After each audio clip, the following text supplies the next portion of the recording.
there are many people who cite risk and risk aversion as being the reason why Australian companies are not engaged as fulsomely as they could be in the global digital economy.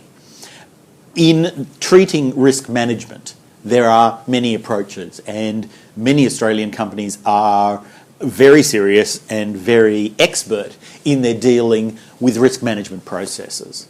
But unfortunately, too many of them are coming from a position of risk aversion. And I think it's important in the volatility that we are seeing in our business futures, and nobody is exempt, to find a risk control mechanism that is more appropriate to the environment we're in.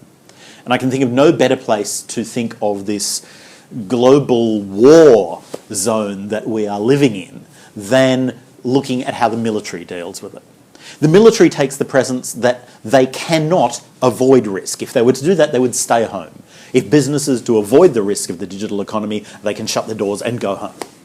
The military is in the business of identifying and mitigating risk, and mitigating risk down to levels that are acceptable whilst they are out there in the face of risk. So they say, I will put myself in the path of risk, but I will do that with my eyes open, with planning and all of the professionalism and control that I can bring to bear on the situation to mitigate that risk down to an acceptable level.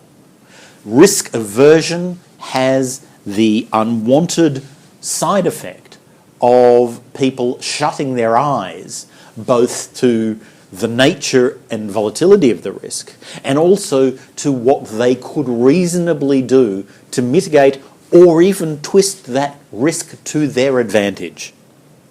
We are no longer in a global financial position where we can avoid risk. We cannot just go home. Risk is there.